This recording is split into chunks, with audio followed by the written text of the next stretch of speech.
ለመሆኑ እስልምና ለምን እንዲኖር እግዚአብሔር ፈቀደ ብለው ጠይቀው ያውቃሉ? እስልምና በአጋጣሚ የመጣ አይደለም፣ እግዚአብሔር ስለፈቀደ የተገለጠ እንጂ። ሊያስደንቆት ቢችልም እስልምና የእግዚአብሔር ዕቅድ አካል ነው እያልኩት ነው። ግን ለምን ክርስቶስን የሚክድና ለዘመናት ሕዝቡን የሚቃወም ሃይማኖት እግዚአብሔር ለምን እንዲነሳ አደረገ? መልሱ ያለው መጽሐፍ ቅዱስ የመጀመሪያዎቹ ጥራዞች ውስጥ ነው። ገና ከመጀመሪያው ጀምሮ ሁሉም ተጽፎ ይገኛል።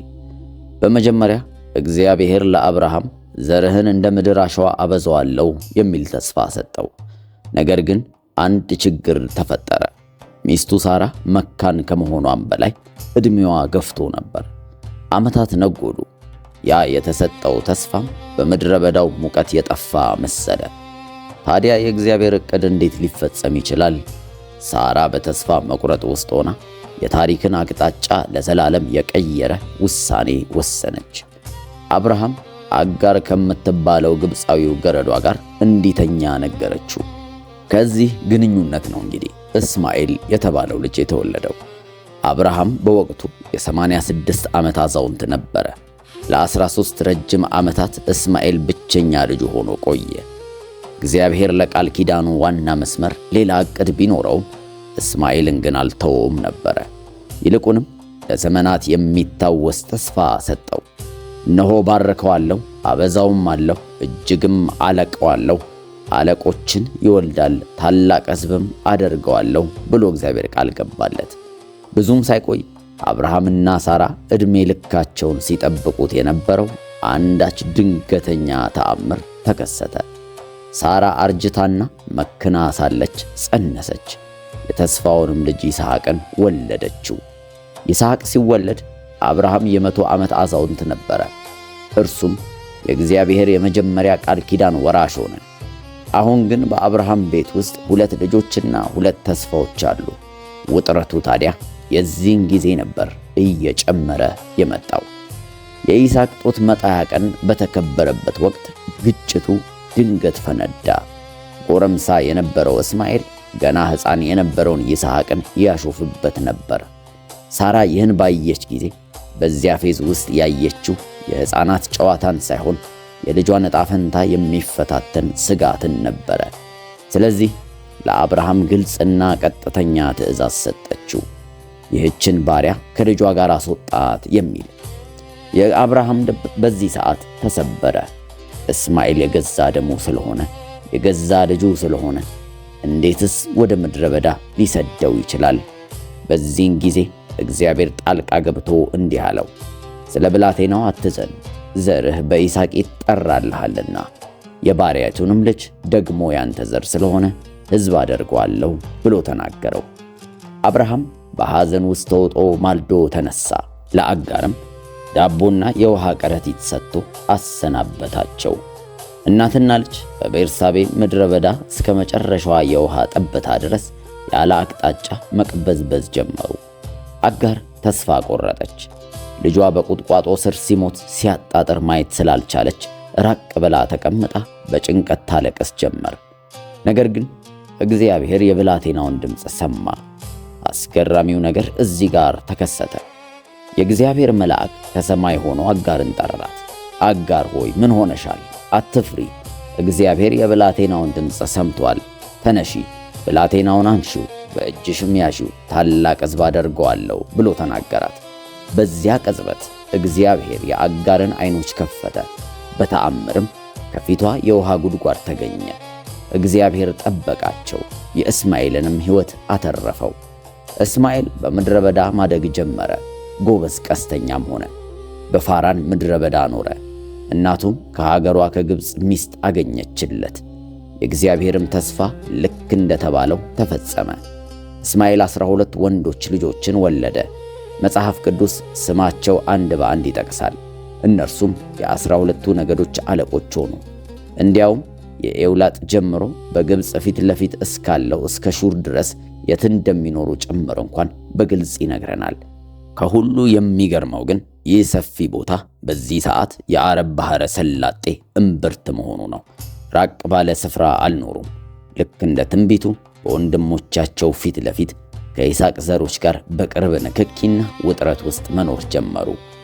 ስለዚህ መጽሐፍ ቅዱስ የእስማኤልና የዘሮቹ ዕጣ ፈንታ በአጋጣሚ የመጣ ሳይሆን እግዚአብሔር ራሱ የወሰነውና የባረከው የተስፋ ቃል ፍጻሜ መሆኑን በግልጽ ይናገራል። 2 ልጆች፣ 2 ተስፋዎች፣ 2 ታላላቅ ሕዝቦች እስከ ዛሬም ድረስ ልክ እንደተጻፈው ፊት ለፊት እየኖሩ ያሉ። እስማኤል የአረብ ሕዝቦች ታላቅ አባት ሆነ። እስልምናም ከዚሁ የዘር መስመር መጣ። ዘመናት አለፉ። እስራኤል ሕግን ተቀበለች፣ ቤተ መቅደስን ሠራች፣ የመሲሁንም ልደት አየች። በሌላ በኩል የእስማኤል ልጆች በምድረ በዳው መባዛት ጀምረው ነበር። በነቢዩ ኢሳይያስ የተሰጠው የቄዳር ነገድ በሰሜን አረቢያ ተሰራጨ። እርሱም የካራቫን ንግድ የሚያካሂዱ ጠንካራና የተበታተኑ ሕዝቦች መሆን ጀመሩ። የታላቅ ሕዝብ የመሆን ተስፋው በአሸዋው ዘመን ውስጥ የጠፋ ይመስል ነበር። ዋና ከተማቸው መካ ነበረች። በዚያም ሆነው ቀረይሽ የተባለ ኃያል ጎሳ ካባ የሚባል የተቀደሰ የአምልኮ ቤት ይጠብቁ ነበር። ግን አንድ ችግር ተፈጠረ። ያ ጥንታዊ መቅደስ በ360 ጣዖታት ተሞልቶ ነበር።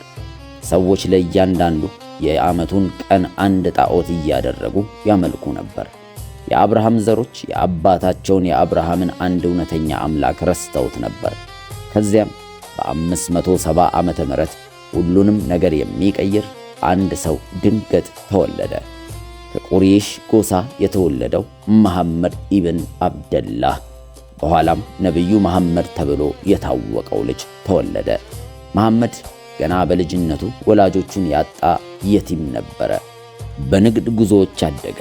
የሰዎችንም የጣዖት አምልኮ ይታዘብ ነበረ። ጊዜ ያለፈ ሲሄድ በታማኝነቱ ትልቅ ዝናን አተረፈ። አልአሚን ወይም ታማኙ የሚል ስያሜም ተሰጠው። ምክንያቱም ፈጽሞ አይዋሽም ነበርና ነው። ነገር ግን በ40 ዓመቱ በአንድ ዋሻ ውስጥ ሳለ መልአኩ ገብርኤል እንደጎበኘው ተናገረ። እንደርሱ አባባል መልአኩ አንድ ግልጽ መልእክት አደረሰው። አንድ አምላክ ብቻ አለ፣ ጣዖታትና የሐሰት አማልክት ሁሉ መወገድ አለባቸው የሚል መልእክት ነገረው። ይህ የመጀመሪያው ራእዩ ነበር። በዚህም አላህ የሚለው አንድ አምላክ ብቻ እንዳለና ሰዎች ጣዖት ማምለክ እንዲያቆሙ መስበክ ጀመረ። መጀመሪያ ላይ በገዛ ከተማው ማንም አላመነውም ነበር። አፌዙበት፣ ተከታዮቹም አሳደዱት። በጣም ተሰቃየ፣ ተገረፈ፣ ተሰደዱ። መሐመድና ተከታዮቹ በኋላ መዲና ወደ ተባለች የየስሪብ ከተማ ሸሹ። እዚያም አንድ አስገራሚ ነገር መሆን ጀመረ። ለረጅም ጊዜ እርስ በእርስ ሲዋጉ የነበሩ የአረብ ነገዶች መተባበር ጀመሩ። የተባበሩት በደም ወይም በቦታ ሳይሆን በአንድ አምላክ ባላቸው እምነት ሆነ። የሚገርመው መሐመድ በታሪክ የመጀመሪያው የሚባለውን የጽሑፍ ሕገ መንግሥት እዚያ ላይ ነበር የመሠረተው። ይህም ለአይሁዶችና ለክርስቲያኖች መብትን የሚያረጋግጥና ሁሉም በሰላም አብሮ እንዲኖር የሚደነግግ ነበር። ታዲያ ይህ ሕገ መንግሥት የመዲና ሕገ መንግሥት ተባለ። እውነተኛው ተአምር ግን ከ8 ዓመታት በኋላ ነበር መሆን የጀመረው። መሐመድ በዚህ ጊዜ በ10,000 ወታደሮች ታጅቦ ወደ መካ ተመለሰ። ምንም እንኳን ያባረሩት ሰዎች ጭፍጨፋ ይደርስብናል ብለው ቢሰጉም እርሱ ግን ወደ ካባ ገብቶ በገዛ እጁ 360ዎቹን ጣዖታት ሰባበራቸው። መሐመድ ከ2 ዓመት በኋላ ቢሞትም ተልእኮ ግን ከእርሱ ጋር አልሞተም። የእስማኤልን ዘሮች አንድ አደረገ። አምላክን፣ መጽሐፍንና ለሕይወት የሚሆን ምክንያትን ሰጣቸው። እግዚአብሔር ለእስማኤል የገባለትን ቃል ታስታውሳላችሁ። የባሪያይቱም ልጅ ደግሞ ያንተ ዘር ስለሆነ ሕዝብ አደርገዋለሁ የሚል ነበር። ከ2000 ዓመታት በፊት የተነገረ ያ ተስፋ በመጨረሻም የተፈጸመ ይመስላል። እስልምናም የተወለደው በዚሁ መንገድ ነበር። ኢስላም የሚለው ቃል ትርጉሙ እጅ መስጠት ወይም ሰብሚሽን ማለት ነው። ከእርሱ በመላው ዓለም የተስፋፋ የስልጣኔ መንግሥት በቀለ። እግዚአብሔር ለእስማኤል የገባው ታላቅ ሕዝብ አደርግሃለሁ የሚለው ተስፋ አሁን እውን የሆነ ይመስላል። መጽሐፍ ቅዱስ እንደሚለውም በወንድሞቹ ፊት የሚኖር ብርቱና ኃያል መሆን ጀመረ። አሁን ግን ጥያቄው እግዚአብሔር እስልምናን ለምን ፈጠረ የሚል ነው። ኢየሱስን የእግዚአብሔር ልጅ አድርጎ የማይቀበልና ለዘመናት በክርስቲያኖች ላይ ጦርነትን የሚሰብክ ሃይማኖት ለምን አስነሳ? ደግሞስ የታላቅ ሕዝብ ተስፋ መሐመድ ከመወለዱ ከብዙ መቶ ዓመታት በፊት በመጽሐፍ ቅዱስ ውስጥ ለምን ተጻፈ? መልሱ አንድ ብቻ ሳይሆን ሦስት ነው። እግዚአብሔር እስልምናን ያስነሳባቸው ሦስት ምክንያቶች አሉ። የመጀመሪያው እምነታችንን ለመፈተን ነው። ገና ከመጀመሪያው ጀምሮ እግዚአብሔር የሕዝቡን እምነት የሚፈትኑ ድምፆች እንዲነሱ እንደሚፈቅድ አስጠንቅቋል። ሙሴም በግልጽ እንዲህ ብሎ ይናገራል። አምላካችሁ እግዚአብሔር በፍጹም ልባችሁ በፍጹም ነፍሳችሁ ትወዱት እንደሆነ ያውቅ ዘንድ ይፈትናችኋል ብሏል። ስለ እግዚአብሔር የሚናገር መልእክት ሁሉ ከእርሱ የመጣ አለመሆኑን መጽሐፍ ቅዱስ ያስጠነቅቀናል። እግዚአብሔር እውነትን ከሐሰት የሚለዩትን ይለይ ዘንድ አማራጭ መንገዶችን፣ ተፎካካሪ ነቢያትና ኃያላን ሃይማኖተኞችን እንዲነሱ ይፈቅዳል። እግዚአብሔር ቀላል መንገድ ሳይሆን እውነተኛው መንገድ ነው ቃል የገባልን። ያንን እውነት እንድንረዳው ዋጋ እንድንሰጠው ደግሞም ሌሎች መንገዶችን በጎን እንዲታዩ ይተዋቸዋል። የእስራኤል ሕዝብ እንደ በዓል ያሉ የሐሰት አማልክትን እንዲያመልኩ እንደተፈተኑ ሁሉ ዛሬም ቤተ ክርስቲያን ከእውነት ጋር በጣም የሚቀራረቡ ሃይማኖቶችን እንድትመለከት ትፈተናለች። ስለ አንድ አምላክ ይናገራሉ፣ ነገር ግን ዋናውና ዋነኛው ነገር ይክዳሉ የሚለው ነው። ኢየሱስ ክርስቶስ የእግዚአብሔር ልጅ መሆኑን መካዳቸው እጅግ አደገኛ ነገር የሚያደርገው ይህንን ነው። እስልምና ምናልባትም ከሁሉ የላቀው ፈተና ሊሆን ይችላል። አዎ አንድ አምላክ መኖሩን ያረጋግጣል። ነገር ግን ክርስቶስን እንደ አዳኝነቱ አይቀበለውም። ነቢይ ይለዋል እንጂ ንጉሥነቱን ግን ይነጥቀዋል። ለእኛም ፈተናው እዚህ ላይ ነው። ኢየሱስ ራሱ መንፈስን ሁሉ አትመኑ፣ መናፍስት ከእግዚአብሔር እንደሆኑ መርምሩ እንጂ ብሎ አስጠንቅቆናል። ለእውነት ቁልፍ የሚሆነውንም ቃል ሰጠን። እኔ መንገድ እውነት ሕይወትም ነኝ ብሎ በግልጽ ተናገረ። በእኔ በቀር ወደ አብ የሚመጣም የለም ብሎ አስጠነቀቀን። ስለዚህ የእስልምና መነሳት የታሪክ አጋጣሚ ሳይሆን ከእግዚአብሔር የመጣ ፈተና ነው ማለት እንችላለን። የዘላለም ተስፋ የተሰጠው በይስሐቅ እንጂ በእስማኤል አለመሆኑን ለእስራኤል ሕዝብ ለማስታወስ የቀረበ ፈተና ነበር። ደግሞም ቤተ ክርስቲያን ድነት የሚገኘው ሕግን በመጠበቅ ወይም በበጎ ሥራ ሳይሆን በመስቀል ላይ ሞቶ በተነሳው በክርስቶስ በማመን ብቻ መሆኑን አጥብቃ እንድትይዝ የቀረበ ፈተና ነው። ለአፍታ እስቲ ያስቡት። እግዚአብሔር በሰዎች ልብ ውስጥ ያለውን ለመግለጥና እንድንመርጥ ለማስገደድ እስልምና እንዲኖር መፍቀዱ። ነገር ግን አንድ አምላክ መኖሩን ማወቅ የመጀመሪያው እርምጃ ብቻ ነው። ሐዋርያው ዮሐንስ በግልጽ እንዲህ ብሏል፣ ወልድን የሚክድ ሁሉ አብ የለውም ብሎናል። ይህም አንድ ጥያቄ እንድንመልስ ያስገድደናል። እናንተ የምትፈልጉት ምን አይነት አምላክ ነው? ኃያል ንጉሥ፣ ራቅ ያለና የሚፈራ አምላክ ነው የምትፈልጉት? ወይስ እኛን ለማዳን የዘላለም ሕይወትን ለመስጠት አንድያ ልጁን እስከ መላክ ድረስ የሚወድድን አባት ትፈልጋላችሁ? ምርጫችን እውነተኛ ይሆን ዘንድ እግዚአብሔር የመምረጥ ነፃነትን ብቻ ሳይሆን በእውነት የመምረጥ እንድንችል ሌሎች ሃይማኖቶችንም ከፊታችን አስቀምጦልናል። ነገር ግን እግዚአብሔር እስልምና እንዲነሳ የፈቀደባቸው ሌሎች ሁለት ምክንያቶች ይቀራሉ። ሁለተኛው እንደ ተግሳጽና የፍርድ መሳሪያ ሊጠቀምበት ስለፈለገ ነው። ይህ ምን ማለት ነው? መጽሐፍ ቅዱስ እንደሚያስተምረው እግዚአብሔር ሕዝቦችን መባረክ ብቻ ሳይሆን የገዛ ሕዝቡ ከመንገዱ ሲወጡ እንደ መቅጫ መሳሪያ ይጠቀምባቸዋል። እስቲ ባቢሎንን አስቡ። የእስራኤል ሕዝብ ከእግዚአብሔር ርቀው ለጣዖታት ሲሰግዱ የተሰጣቸውን ተስፋ ሲረሱ ጌታ ብዙ ጊዜ ያስጠነቅቃቸው ነበር። እነርሱ ግን አልሰሙትም። ስለዚህ እግዚአብሔር እርምጃ ወሰደ። ግን እንዴት? እሳት ከሰማይ አዘነበን? አይደለም። ከጠበቁት በላይ የሆነ ነገር አደረገ። በእርሱ የማያምን የውጭ አገር ንጉሥን የጦር ሰውን አስነሳባቸው። በነቢዩ ኤርምያስ በኩል እግዚአብሔር ራሱ እንዲህ ብሏል፣ እነሆ እኔ ልኬ ባሪያዬን የባቢሎንን ንጉሥ ናቡከደነፀርን አመጣብሃለሁ፣ በዚህችም ምድር ላይ አመጣቸዋለሁ። ናቡከደነፆር ሕዝቡን ለማቅናት በእግዚአብሔር እጅ ያለ ፍርድን መሳሪያና መዶሻ አድርጎ ተጠቀመው። ምንም አይነት መንግሥት በአጋጣሚ አይነሳም። በዳንኤል መጽሐፍ ላይ ዘመናትንና ወራትን ይለውጣል፣ ነገሥታትን ይሽራል፣ ነገሥታትን ያስነሳል ተብሎ ተጽፏል። ትምህርቱ ግልጽ ነው። የእግዚአብሔር ሕዝብ እውነትን ሲረሱ ወደ ንስሐና ወደ እርሱ እንዲመለሱ ሌሎች መንግሥታትን ሊጠቀምባቸው ይችላል። እስልምና ከዚህ የተለየ አልነበረም። ሊቆም የማይችል የሰደድ እሳት ፍጥነት ተስፋፋ። በጥቂት ትውልዶች ውስጥ የክርስትና እምብርት የነበሩትን አንጾኪያ፣ እስክንድሪያ እና ደማስቆ ወደቁ። ቅድስት ከተማ ኢየሩሳሌም እንኳን ከ1000 ዓመት በላይ በሙስሊሞች አገዛዝ ስር ቆይታለች። ታዲያ እግዚአብሔር ይህን ለምን ፈቀደ?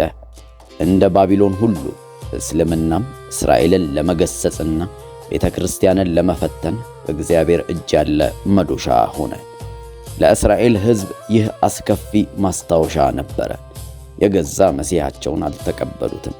አሁን ግን ምድራቸው የእግዚአብሔርን ልጅ በማያምኑ ሕዝቦች እጅ ወደቀች። የጥንቱ የሙሴ ትንቢት ይፈጸም ዘንድ እግዚአብሔር ከምድር ዳር እስከ ምድር ዳር ድረስ በሕዝቦች ሁሉ መካከል ይበትንሃል። ለቤተ ክርስቲያንም ቢሆን ይህ ብርቱ የማንቂያ ደውል ነበር።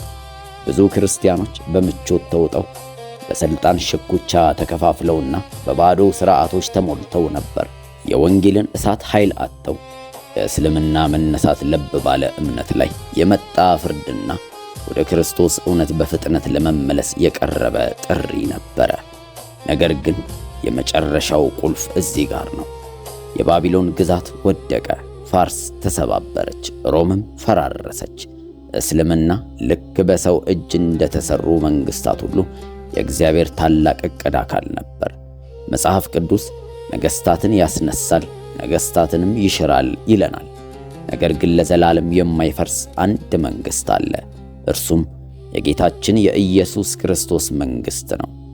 እግዚአብሔር እስልምናን የፈቀደለት ሦስተኛውና ዋነኛው ምክንያት መጽሐፍ ቅዱስ ያለፈውን ታሪክ ብቻ የሚናገር ሳይሆን የወደፊቱን የሚያሳይ የትንቢት ካርታ በመሆኑ ነው። በዚያ የትንቢት ካርታ ላይ እስልምና የራሱ የሆነ ትክክለኛ ቦታ አለው። የዘመኑ ፍጻሜ መቅረቡን የሚያበስር ምልክት እንዲሆን እግዚአብሔር ፈቅዶለታል።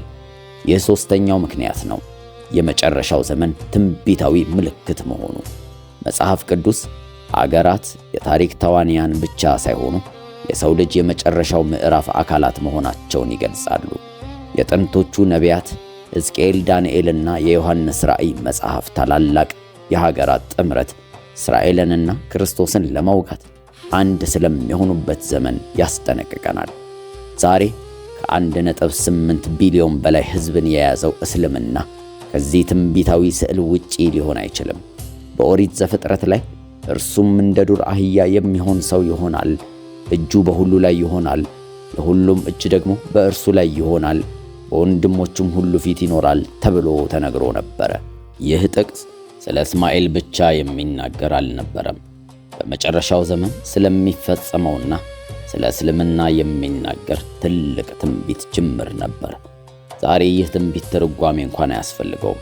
ካርታውን ብቻ ይመልከቱ። የእስልምና አገራት ልክ እንደ ብረት ቀለበት እስራኤልን ከበው ይገኛሉ። ይህም መጽሐፍ ቅዱስ የተነገረውን በዓይናችን ፊት እየፈጸመው ነው። ነቢዩ ሕዝቅኤል በመጽሐፉ ምዕራፍ 38 እና 39 ላይ ይበልጥ ግልጽ በሆነ መንገድ አሻራውን አስቀምጦልናል። በመጨረሻው ውጊያ እስራኤልን የሚያጠቁት ጠላቶችን ስም በግልጽ እንኳን ይጠቅሳል። ፋርስ፣ ኩሽ እና ፉጥ ብሎ ይናገራል። እነዚህ ትንቢታዊ ስሞች ምንም እንኳን ሩቅ ያሉ ቢመስሉም ግን ዛሬ እነማን ናቸው? ትንቢትና ታሪክ የሚገናኙት እዚህ ጋር ነው። ፋርስ ዛሬ ኢራን የምንላት ናት። ኩሽና ፉጥ ደግሞ ዛሬ እንደ ሱዳን፣ ሊቢያና ሌሎች የሰሜን አፍሪካ አገራትን የሚያጠቃልሉ ቀጠናዎች ናቸው። ቶጋርማ ደግሞ ዛሬ ቱርክ ባለችበት ስፍራ ይገኝ ነበር። እነዚህ ሁሉ ሕዝቦች የተለያዩና የተበታተኑ ቢሆኑ ነገር ግን ዛሬም ድረስ በአንድ የበረታ ኃይል የተያያዙ ናቸው። እስልምና እምነት ብቻ አይደለም፣ በዘመኑ ፍጻሜ የሚነሱትን እነዚህን ሀገራት የሚያስተሳስር ኃይልም ጭምር ነው እንጂ። የእስልምና አስደናቂ እድገት በአጋጣሚ የመጣ አይደለም። እግዚአብሔር ለአብርሃም ከልጅህ ከእስማኤል ታላቅ ሕዝብ አደርጋለሁ ብሎ የገባው ሌላ የተስፋ ቃል ተፈጸመ። ብዙዎች ከበረሃ የበቀለ ሃይማኖታዊ እንቅስቃሴ አድርገው የሚያዩት ነገር ለእግዚአብሔር ግን ወደ ፍጻሜው የሚቆጥር የትንቢት ሰዓት ሆነ። ኢየሱስ ራሱ አንድ ቁልፍ ፍንጭ ሰጥቶናል።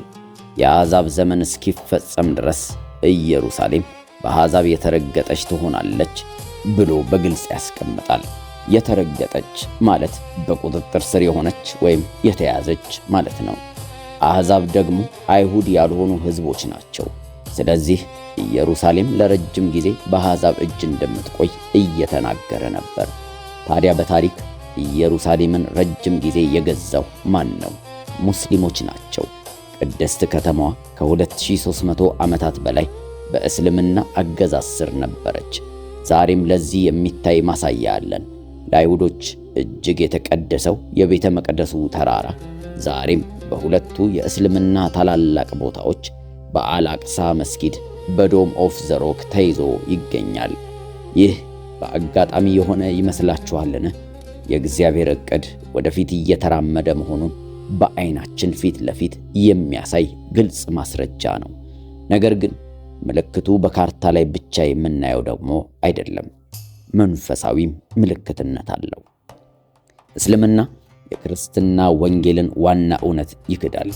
ኢየሱስ የእግዚአብሔር ልጅ መሆኑንና ኃጢአታችንን ይቅር ለማለት በመስቀል ላይ መሞቱን ሐዋርያው ዮሐንስ ይህን በግልጽና በአሳሳቢ ሁኔታ አስረድቷል። ኢየሱስ ክርስቶስ አይደለም ብሎ ከሚክድ በቀር ውሸተኛ ማን ነው? አብንና ወልድን የሚክድ ይህ የክርስቶስ ተቃዋሚ ነው ይለናል። በዚህ መንገድ እስልምና ለመጨረሻው ግጭት መንገድ የሚያዘጋጅ ዓለም አቀፋዊ ኃይል ይሆናል። የዮሐንስ ራእይ በመጨረሻው ዘመን ሰይጣን አገራትን ለማታለልና ለውጊያ ለመሰብሰብ ወደ ዓለም ሁሉ እንደሚወጣ ይነግረናል። በሁሉም አህጉራት የሚገኘው እስልምና የዚህ ትንቢታዊ ዕቅድ ቁልፍ አካል ነው። በመካከለኛው ምስራቅ ግጭቶች በሚፈነዱ ቁጥር፣ ዓለም ዓይኑን ወደ ኢየሩሳሌም ባዞረ ቁጥር የትንቢቱ ትርታ እየተጠነካከረ ይሄዳል። ስለዚህ ሦስተኛው ምክንያት ግልጽ ይሆናል። እግዚአብሔር እስልምና እንደ ሕያው ማስጠንቀቂያ እንዲቆም ፈቅዷል። ይህም መጽሐፍ ቅዱስ እየተፈጸመ መሆኑን፣ ዓለም ወደ መጨረሻው ውጊያ እየተቃረበች መሆኑን የሚገልጽ የታሪክ አድማስ ነው ማለት እንችላለን። በዚያም ውጊያዎች አንድ ስም ብቻ ያሸንፋል። እርሱም የነገሥታት ንጉሥና የጌቶች ጌታ የሆነው ኢየሱስ ክርስቶስ ነው። አሁን ምናልባት ቁርአን ስለ ጎግ እና ስለ ማጎግ ይናገራልን ብለው ይጠይቁ ይሆናል። መልሱ አዎ ነው። በቁርአን ውስጥ ያጁጅና ማጁጅ ተብለው ይጠራሉ። ይህም የጎግና ማጎግ የአረብኛ ስም ነው። በዚያ ታሪክ ውስጥ አንድ ጻድቅ ንጉሥ እስከ መጨረሻው ዘመን ድረስ በውስጥ ዘግቶ የሚያቆያቸው ትልቅ ግድግዳ እንደገነባ ይናገራል። ስለዚህ መጽሐፍ ቅዱስም ሆነ ቁርአን ጎግ እና ማጎግ በዘመኑ ፍጻሜ የሚመጡ ኃይሎች መሆናቸውን ይቀበሉታል። ይህ የሚያሳየው በመጨረሻው ዘመን በአሕዛብና በእግዚአብሔር ሕዝብ መካከል የሚደረገው ፍልሚያ በእስልምና ወግ ውስጥም ጭምር የቀረበ ሐሳብ መሆኑን ነው። ነገር ግን ቆዩ፣ በሁለት ዘገባዎች መካከል ሁሉንም ነገር የሚቀይር አንድ መሠረታዊ ልዩነት አለ። በመጽሐፍ ቅዱስ ውስጥ የውጊያ ውጤት አጠራጣሪ አይደለም። እግዚአብሔር ራሱ ጣልቃ በመግባት ጎግንና ሰራዊቱን ሁሉ ያጠፋቸዋል። በሕዝቅኤል መጽሐፍ ላይ እግዚአብሔር በቸረፈርና በደም እፈርድበታለሁ ሲል ያውጀዋል። መጽሐፍ ቅዱስ ግልጽ ነው። እግዚአብሔር ጎግንና ማጎግን ፈጽሞ ለማጥፋት ከሰማይ እሳት ያዘንባል። በቁርአን ውስጥ ግን ታሪኩ ግልጽ የሆነ መጨረሻ የለውም። የእነዚህን ሕዝቦች መለቀቅ የዘመኑ ፍጻሜ ምልክት መሆኑን ቢናገርም ኢየሱስ ክርስቶስ ጦርነቱን እንደሚያሸንፍ ግን አይገልጽም። በጣም አስፈላጊውን ክፍል ማለትም የኢየሱስን የመጨረሻ ድል ይተወዋል። በዚህ ንጽጽር ውስጥ ዓላማው የሚገባን ይህ የአጋጣሚ መገጣጠም አንድ ትልቅ ነገር ይገልጣል። የክፋት ኃይሎች መኖራቸው በሁሉም ዘንድ የታወቀ ነው። ሁሉም የመጨረሻውን ጦርነት ይጠብቃል። ክርስቲያኖች፣ አይሁዶች፣ ሙስሊሞች፣ ሁሉም ተመሳሳይ ግጭት እየመጣ መሆኑን እያዩ ነው። ነገር ግን ማን እንደሚያሸንፍ የሚገልጠው አንድ መጽሐፍ ብቻ ነው። እግዚአብሔር ዓለም በልጁ እንዲድን እንጂ በዓለም እንዲፈርድ ልጁን ወደ ዓለም አላከውምና እንደሚለን እውነትን ከልብ የሚፈልጉ ሰዎች ሙሉን ታሪክ እንዲያገኙ እግዚአብሔር የተጠናቀቁ ታሪኮችን አስቀምጦልናል። እርሱ በአሕዛብና በነገሥታት ሁሉ ላይ የበላይ ነው። ነቢዩ ዳንኤል እንደተናገረው ዘመናትና ወራትን ይለውጣል፣ ነገሥታትን ይሽራል፣ ነገሥታትንም ያስነሳል ተብሎ ተጽፎልናል። ስለዚህ የእስልምና መኖር ከእግዚአብሔር ዕቅድ ጋር የሚጋጭ ሳይሆን የዕቅዱ አካል ነው። ሐዋርያው ጳውሎስ በመንፈስ ተመርቶ በሚከተለው ጥቅስ ይህንን አስረድቷል። አብርሃም 2 ልጆች ነበሩት፣ አንዱ ከባሪያይቱ አንዱም ከጨዋይቱ ተብሎ ተጽፏልና፣ ነገር ግን የባሪያይቱ ልጅ እንደ ሥጋ ተወልዷል፣ የጨዋይቱ ግን በተስፋው ቃል ተወልዷል ብሎ በግልጽ አስቀምጦልናል። ጳውሎስ እያወራ ያለው ስለ 2 ወንድማማቾች ብቻ አይደለም። እያወራ ያለው ስለ ትልቅ ነገር ነው። ስለ 2 ሕዝቦች፣ ስለ 2 መንገዶች፣ ስለ 2 የሰውን ልጅ ታሪክ ስለ ቀረጹ ተቃራኒ ኃይላት ከእግዚአብሔር ጋር የመገናኛ መንገድ እየተናገረ ነው። ነገር ግን ከ4000 ዓመታት በፊት የነበረ የቤተሰብ ጠብ እንዴት የስልጣኔዎችን ዕጣ ፈንታ ሊያብራራ ይችላል? በመጀመሪያ ግብፃዊቷን ባሪያ አጋርን እንመልከት። እርሷ የእግዚአብሔርን ተስፋ በገዛ ጉልበታችን ለመፈጸም የምናደርገውን የሰው ልጅ ጥረትን ትወክላለች። ልጇ እስማኤል የተወለደው እንደ ሥጋ ነበረ። እርሱ የእምነት ፍሬ ሳይሆን እግዚአብሔርን ለመርዳት የሞከረ የሰው ልጅ አመክንዮና የትዕግሥት ማጣት ውጤት ነበር። ጳውሎስ አጋርን ከሲና ተራራ ከሕግና ያንን ሕግ ያለ ጸጋ ለመጠበቅ ከመሞከር ከሚመጣ ባርነት ጋር ያያይዛታል። ስለዚህ እስማኤል በሥራቸው፣ በብቃታቸው፣ በሕጋቸው ወደ እግዚአብሔር ለመቅረብ የሚሞክሩ ሁሉ ምልክት ተደርጎ ሊታይ ይችላል። ይህ የሰው ልጅ ጥረት ግን መቼም ቢሆን በቂ አልነበረም። አሁን ደግሞ ነፃይቲቱ ወደ ተባለችው ሴት ወደ ሳራ እንመልከት። እርሷ የማይቻለውን ተስፋ፣ መለኮታዊውን የእግዚአብሔር ጣልቃ ገብነት ትወክላለች። ይስሐቅ የተወለደው አብርሃምና ሳራ ምንም አይነት የሰው ልጅ ተስፋ ባልነበራቸው ጊዜ ነበር። ልደቱ የሰው ጥረት ውጤት ሳይሆን ንጹሕ ተአምር ማለት እንችላለን። ጳውሎስ ሳራን ከሰማያዊቷ ኢየሩሳሌም ከነጻነትና ከጸጋ ስፍራ ጋር የሚያያይዛት ለዚሁ ነበር። ይስሐቅ በራሳቸው ሥራ ሳይሆን እግዚአብሔር ባደረገው ነገር በማመን የሚድኑ የተስፋው ቃል ልጆች ምሳሌ ነው። የሁሉም ነገር ቁልፍ እዚህ ጋር ነው። እስማኤል የሰው ልጅ ጥረት ሲሆን፣ ይስሐቅ ግን መለኮታዊ ጸጋ ነበረ። እስማኤል ሃይማኖት ነው፣ ይስሐቅ ግን ቤዛነት ነው። በዓለም ላይ የእስልምናን መንገድ የሚከተሉ ወደ 2 ቢሊዮን የሚጠጉ ነፍሳት አሉ። እስልምና ድነት የሚገኘው ለአላህ በመገዛትና ሃይማኖታዊ ግዴታዎችን በመፈጸም እንደሆነ በግልጽ ያስተምራል። እስልምና ወደ እግዚአብሔር ለመድረስ የጥረትና የዲሲፕሊን መንገድን ያስቀምጣል።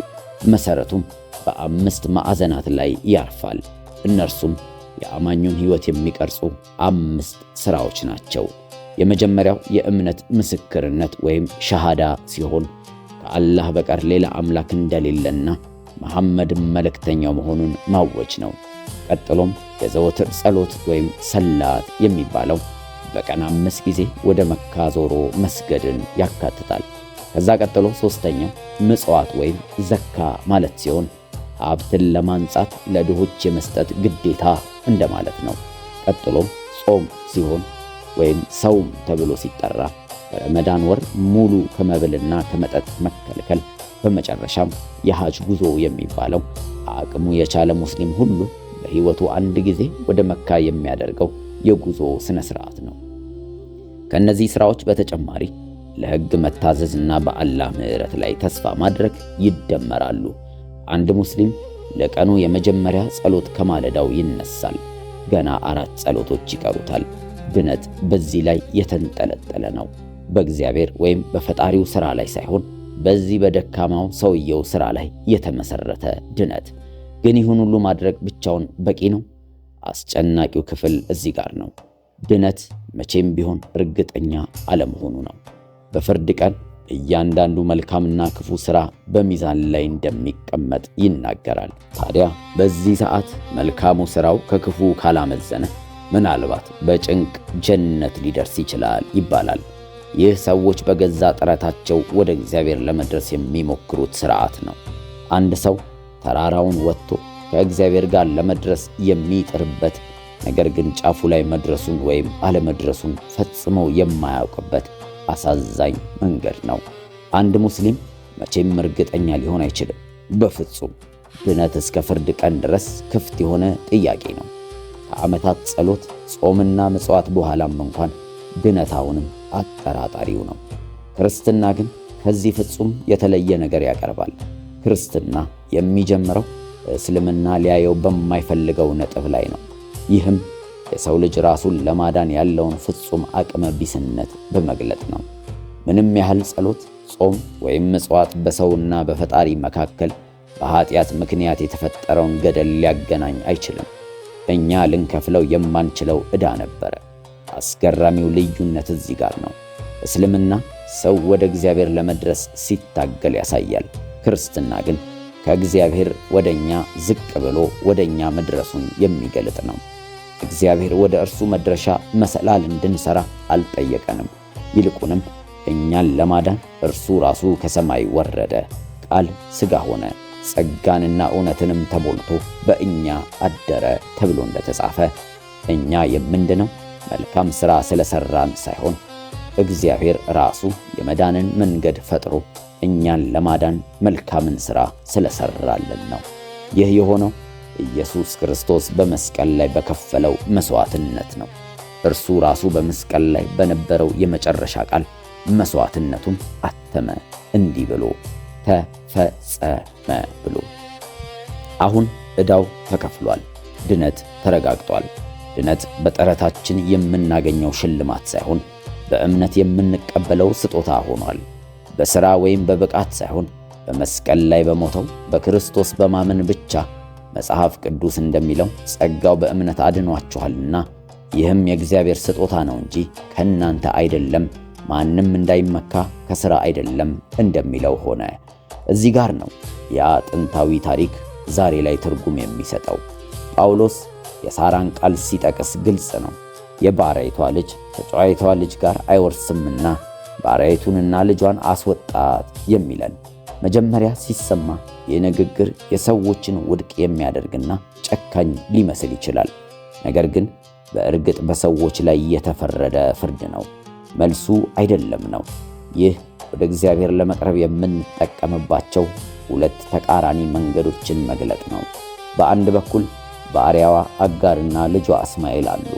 እነርሱ የሰው ልጅ ጥረትን፣ የሥራ ሃይማኖትን፣ ሰው በገዛ እጁና በብቃቱ ሰማይ ለመድረስ የሚያደርገውን ሙከራ ይወክላሉ። ይህ መንገድ እኔ አደርገዋለሁ የሚል ነው። በሌላ በኩል ደግሞ ነፃይቱ ሴት ሳራና ልጇ ይስሐቅ አሉ። እርሱ የተወለደው በፍጥረት ሳይሆን በማይቻል ተአምር ነው። ይስሐቅ የእግዚአብሔርን ተስፋና በእምነት የሚገኘውን ጸጋ በግልጽ ያሳየናል። መንገዱም በግልጽ እግዚአብሔር አደረገው የሚል ነው። ጳውሎስ እዚህ ጋር ግልጽና ቀጥተኛ ነው። የሥራ መንገድ ምንም ያህል ቅንነት ቢታከልበትም የእግዚአብሔርን መንግሥት ሊወርስ አይችልም። ድነት በጥረታችን የምናገኘው የምናዳብርበት ወይም የሚገባን ነገር አልነበረም። በክርስቶስ በኩል ብቻ የሚሰጥ የማይገባን ስጦታ ነው እንጂ። ነገር ግን በእስማኤልና በይስሐቅ መካከል ያለው ትግል ጥንታዊ ተረት ብቻ አይደለም፣ አሁንም ድረስ እየተከናወነ ያለ እውነታ ነው። እስማኤል በምድረ በዳ በይስሐቅ ላይ ያደረገው መሳለቂያ የወደፊቱ ጥላ ነበረ። የሥጋ ልጆች ማለትም በገዛ ጥረታቸው የሚታመኑ ሁልጊዜ የተስፋው ልጆች ማለትም በእግዚአብሔር ጸጋ ብቻ የሚታመኑትን ያሳድዳሉ፣ ያላግጡባቸዋል። ታሪክ ለዚህ ምስክር ነው። በእስልምናው ዓለምና በይሁዲ ክርስቲያኑ ዓለም መካከል የ1400 ዓመታት ግጭት አለ። ይህ በአጋጣሚ የመጣ ሳይሆን በመጽሐፍ ቅዱስ የተጻፈ የትንቢት ፍጻሜ ነው። ይህም በዘመኑ መጨረሻ ወደ መጨረሻው ፍጻሜው ይደርሳል። የዮሐንስ ራእይ በመጽሐፍ ቅዱስ ፍጻሜው ሲቃረብ ሁለት ታላላቅ ኃይሎች በምድር ላይ እንደሚነሱ ያስጠነቅቀናል። የመጀመሪያው አውሬው ሲሆን አገራትን ሁሉ ለመቆጣጠር የሚነሳ ዓለም አቀፋዊ የፖለቲካ ኃይል ነው። ነገር ግን ብቻውን አይመጣም። ከእርሱ ጋር ሁለተኛ አካል ይነሳል። እርሱም ሐሰተኛው ነቢይ የሚባለው ነው። ዓለም ለአውሬው እንዲሰግድ የሚያታልል ሃይማኖታዊ ኃይል ነው። ታዲያ ይህን ሐሰተኛ ነቢይ እንዴት እናውቀዋለን? በራእይ ምዕራፍ 13 ቁጥር 11 ላይ ቁልጭ ያለ ምስል ተቀምጧል። ሌላም አውሬ ከምድር ሲወጣ አየው። የበግ ቀንድ የሚመስሉ ሁለት ቀንዶች ነበሩት፣ እንደ ዘንዶም ይናገር ነበር ይለናል። ምስሉ ግልጽ ነው። የበግ ይመስላል፣ የክርስቶስ ምልክት እንደማለት ነው። ድምፁ ግን እንደ ዘንዶ ወይም የሚያታልል አይነት ድምፅ ነው። ተአምራትን ያደርጋል፣ ብዙሃኑን ያንቀሳቅሳል። አሕዛብ ለአውሬው እንዲሰግዱና እውነተኛውን ክርስቶስን እንዲክዱ እውነትን ይጠመዝዛል። እንዲያደርጋቸው በተሰጡት በምልክቶች በምድር የሚኖሩትን ያስታል ተብሎ እንደተጻፈው እንዲሁ ያደርጋል። እዚህ ጋር ነው ዋናው ጥያቄ የሚነሳው። እስልምና በታላቅ ዓለም አቀፋዊ ተጽዕኖ የዚህ ሐሰተኛ ነቢይ ገጽታ ሊሆን ይችላልን? ሁኔታዎችን እስቲ እንመልከት። እስልምና የሕይወትን እያንዳንዱን ገጽታ የሚመራ ሥርዓት ነው። የ2 ቢሊዮን ሰዎችን ባህል፣ ፖለቲካ፣ ሕግና ማንነትን ይቆጣጠራል። በነገራችን ላይ በእስልምና ጽሑፎች ውስጥም ስለ መጨረሻው ዘመን የሚናገር ክፍል አለ። እነርሱም መሂዲ የተባለ የገዛ መሲያቸውን ይጠብቁታል። መሂዲ ሙስሊሙን ዓለም አንድ አድርጎ ዓለም አቀፋዊ ኸሊፋነትን የሚመሰርት መሪ ነው።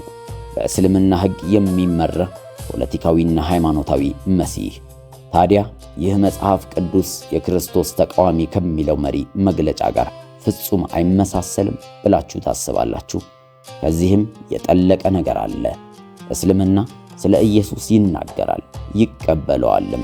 ነገር ግን በቁርአን ውስጥ ኢየሱስ የእግዚአብሔር ልጅ አይደለም፣ ስለ ኃጢአታችን በመስቀል ላይ አልሞተም፣ ስለዚህም አልተነሳም፣ ከመሐመድ በታች ያለ ተራ ነቢይ ተደርጎ ዝቅ ተደርጓል። ይህ ክህደት ደግሞ መጽሐፍ ቅዱስ ሐሰተኛውን ነቢይ ለመለየት የሰጠን ትክክለኛው ምልክት ነው።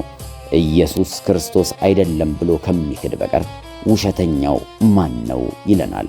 አብንና ወልድን የሚክድ ይህ የክርስቶስ ተቃዋሚ ነው። ስለዚህ እስልምና ኢየሱስን በቃላት ያከብረዋል። ድምፁ ወይም የዘንዶ ድምፅ ግን እውነተኛ ማንነቱን ይክዳል።